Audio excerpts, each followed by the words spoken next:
Assalamualaikum warahmatullahi wabarakatuh. Kepada Kiai Haji Muhammad Hasan Mutawakkil Allah SHMM selaku Ketua Yayasan Universitas Islam Zainul Hasan Genggong dan pengasuh Pondok Pesantren Zainul Hasan Genggong. Kepada Bapak Asosiat Profesor Dr. Abdul Aziz Wahab PA MAG selaku Rektor Universitas Islam Zainul Hasan Genggong. Kepada Bapak Ainul Yakin selaku dosen pengampu mata kuliah Psikologi Pendidikan dan Pembelajaran kelas 2D. Perkenalkan, nama saya Siti Fadila. Saya dari kelas 2D Prodi Pendidikan Agama Islam. Di sini saya akan mempresentasikan peta konsep yang berjudul pengukuran dan penilaian. Yang pertama, pengertian pengukuran dan penilaian. Pengertian pengukuran ialah mengumpulkan data hasil belajar seorang siswa. Sedangkan pengertian penilaian ialah memberi makna pada hasil belajar atau menentukan hasil belajar seorang siswa.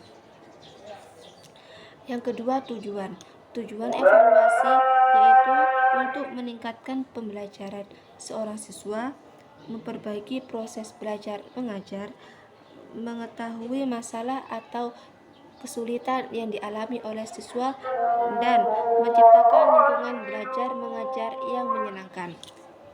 Yang ketiga, fungsi evaluasi di sini ada beberapa bagian, yaitu selektif, diagnostik, penempatan, mengukur keberhasilan.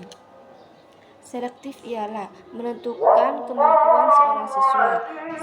Diagnostis ialah mengetahui kekurangan dan kelebihan seorang siswa. Penempatan ialah mengelompokkan siswa atau siswi sesuai dengan kebutuhannya masing-masing. Dan yang terakhir, mengukur keberhasilan. Pengukuran keberhasilan ialah mengukur keberhasilan program pendidikan seorang siswa. Yang keempat, syarat. Evaluasi yang baik harus memenuhi syarat, yaitu harus valid, harus reliabel, harus objektif, dan harus praktis. Yang kelima adalah teknis. Evaluasi teknik memiliki dua macam, yaitu teknik tes dan teknik non-tes.